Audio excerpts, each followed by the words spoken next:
Hari mulai memasuki dinginnya malam hari yang dihiasi kegelapan bertaburan bintang, dan semburan angin malam yang cukup kencang berhembus menggoyahkan dedahanan pohon yang berdiri kokoh sampai berayun melambai-lambai dari sebuah gedung tinggi berlantai puluhan, yang tepatnya di lantai paling atas tempat seorang pria tampan itu tinggal.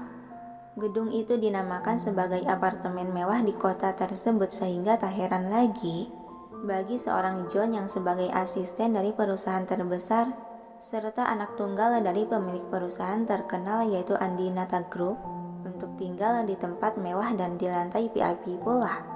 Sebenarnya dia bisa saja keluar dari pekerjaannya yang sekarang karena dia juga dilimpahi kekayaan dari keluarga serta merupakan pewaris tunggal dari salah satu ketiga perusahaan ternama di negara. Namun karena beberapa tahun belakangan ini dia tengah melarikan diri untuk menenangkan pikiran juga hati akibat kehilangan sang kekasih. Dia berlari menawarkan diri untuk bekerja di perusahaan milik sahabat keluarganya, yaitu perusahaan Deco Group yang sekarang dipimpin oleh Devan. Setelah membersihkan diri, John keluar dari kamar mandi masih mengenakan jubah handuk. Dia berjalan santai menuju sofa sambil mengusap rambut basahnya dengan handuk kecil. Dia mendaratkan bokongnya ke atas sofa empuk berwarna krim. Gerakan tangan John seketika terhenti saat kedua netra peraknya melihat sebuah bingkai foto yang terletak di atas meja nakas dekat sofa yang dia duduki. "Anna," gumam pelan John seraya tangannya terulur mengambil bingkai foto yang terisi sebuah foto seorang gadis cantik berambut hitam lurus panjang tengah tersenyum ceria. Terlihat jelas ada kesedihan yang mendalam dan kerinduan yang tertumpuk tak tertampung lagi dari sorot mata John saat memandangi foto itu. "Sudah 8 tahun. Apa kau sudah selama itu tak ada di sisiku?" Jemari tangan John bergerak mengusap pelan permukaan kaca figura. Tiba-tiba terlintas dalam pikiran dia terbayang akan ucapan Devan saat di kantor. Apa salahnya John membuka hati dan memberikan kesempatan untuk wanita lain? Jangan terlalu membebani dirimu karena tidak bisa melupakan dia. Kau harus menghargai dirimu untuk hidup bahagia, John. Dia sudah tenang di alam sana. Kini giliranmu untuk mencari kebahagiaanmu dan melanjutkan hidup dengan seseorang yang sedia mendampingimu.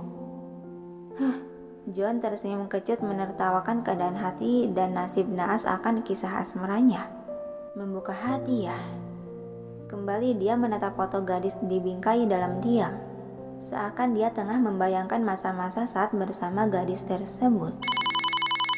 Hingga sebuah dering telepon mengembalikan dia ke kenyataan. John melirik ke asal suara di mana ponsel terletak di atas meja di hadapannya. Dia meletakkan kembali figura ke tempat asal lalu meraih ponsel yang terus berdering itu. "Ayah," gumam John saat melihat nama yang tertera di layar. Dengan perasaan enggan dan hembusan napas pelan, dia mengangkat panggilan tersebut lalu menempelkan benda pipih itu ke telinga. "Halo, ya ayah, ada apa?" ucap John membuka obrolan. "Apanya yang ada apa, hah? Dasar anak begajulan, tak berperasaan. Kenapa kau mengabaikan panggilan dari ibumu?" Suara tegas dan galak langsung menyerbu dari seberang telepon. "Soal itu, aku sedang kerja. Jangan berkilah. Kau mau membuat ibumu menangis lagi, hah? Apa kau tak takut dosa?" Lagi-lagi suara galak membentak. "Tentu saja aku takut dosa. Tapi benar, saat itu aku sedang bekerja," jawab John dengan nada santai. "Jangan beralasan. Setidaknya kau mengirimi pesan pada ibumu. Lihat ibumu sampai merengek begini. Dasar kau berhati dingin." Hembusan napas panjang keluar dari mulut John yang sudah tahu motif dari sang ayah menelpon. "Aku tidak bermaksud membuat ibu khawatir." "Baiklah, lain kali aku akan mengirimi pesan pada ibu. Dan juga sebenarnya ayah menelponku bukan hanya karena rengekan ibu kan? Jadi katakan, apa tujuan ayah menelpon? Jangan bawa-bawa ibu sebagai alasan lagi." Seperkian detik keheningan dari seberang telepon. Terdengar helaan napas pelan dari sang ayah sebelum bersuara. "Besok kau harus pulang dan makan malam di rumah. Jangan buat ibumu sedih lagi." Kali ini kalimatnya diucapkan dengan nada suara tenang. Sejenak John terdiam memikirkan. Baiklah, kebetulan ada yang akan aku kenalkan juga pada kalian. Siapa yang akan kau kenalkan? Ujar suara wanita dari seberang telepon yang sepertinya suara sang ibu. Apa itu seorang gadis? Siapa Joe? Ternyata benar di loudspeaker. Gumam John dalam hati yang sudah tahu sedari awal. Aku tidak bisa menjawabnya sekarang. Ibu akan tahu besok. Jadi tunggu saja. Tapi sebelum itu, aku punya permintaan. Yah, benarkah yang dia katakan ini? Dia bilang mau mengenalkan seseorang ya. Suara gaduh terdengar antusias dari seberang, memperlihatkan jelas bahwa sang ibu tampak tak percaya akan ucapan John yang tak biasa ini. Tenanglah Bu, kita dengarkan dulu dia. Sepertinya dia bilang ada permintaan, kata ayah mencoba menenangkan wanita yang masih mengoceh antusias. John yang mendengarkan ocehan-ocehan tersebut hanya menghela napas panjang menatap layar ponsel yang menyala. Katakanlah, apa permintaanmu?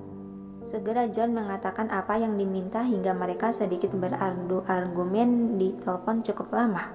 Butuh waktu setengah jam, John menghabiskan waktu mengobrol dengan kedua orang tuanya dalam telepon. Dia menyindirkan kepala pada badan sofa setelah menyelesaikan obrolan dengan sang ayah. Pandangan John menatap lurus ke depan, pada langit-langit kamar berwarna putih tulang. Dia memandang menerawang kembali mengingat masa-masa saat bersama mantan kekasihnya yaitu Anna.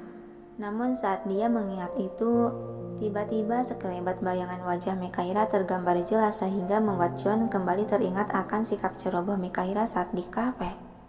Wanita bodoh itu, semoga saja dia bisa berperan dengan baik di depan kedua orang tuaku. Gumam John pelan lalu beranjak berjalan menuju deretan lemari yang berjejer rapi.